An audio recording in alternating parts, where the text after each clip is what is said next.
Well, thanks for joining us another episode of Money TV. I'm Don Baillargeon. Money TV is a program all about money and what makes it happen. In the wake of the two political conventions, a very real problem facing us seems to have disappeared from the media. If targeting and assassinating police officers has become the new normal, then this country is in serious trouble. First Dallas, then Baton Rouge, San Diego. Is your city next?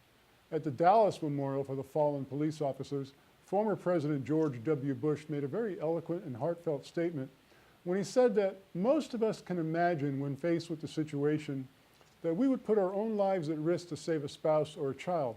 Police officers put their lives at risk every day for perfect strangers. Now, frankly, I'm in awe when I think of the work that police officers do, the dangers they face, the uncertainties they feel, for the amount of pay they receive.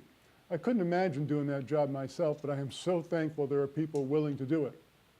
Now, no one's perfect, and we should all understand that. There are good cops and there are bad cops. There are good teachers and bad teachers. There are good cab drivers and bad cab drivers. You get the idea. Like anyone else, police officers can make mistakes, but when one considers that at every traffic stop, every domestic violence call, every robbery in progress, virtually every call that a police officer answers is the call that could be their last, well, that danger is very real. But remember, police officers are out there protecting the good people from the bad people, and some of the bad people are very, very bad. Sometimes the bad people are better armed than the police officers, and every police officer has had to attend the funeral of a fellow officer. So naturally, they're going to be on edge. So when a police officer says freeze, a person should just freeze, and everyone will live to sort it out later.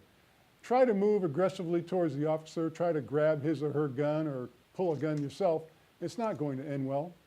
We have seen coordinated attacks on police officers in several cities, and we have seen some shameless politicians looking for votes joining the fray to blame the cops, the same politicians who are protected by cops everywhere they go.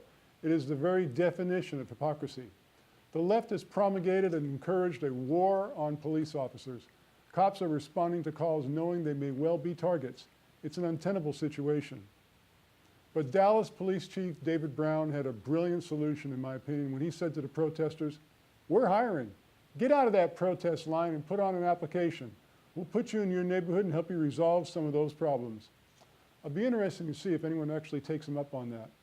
Now, here's something you can take us up on. It's our toll-free number, good from anywhere in the world you're watching the television program, 888-259-4449 for free information about our featured guests. When you do call, be sure and ask to be added to the subscription list of our Money TV newsletter. Again, toll-free from anywhere in the world, 888-259-4449. And be sure and visit us at MoneyTV.net and like us on Facebook and follow us on Twitter.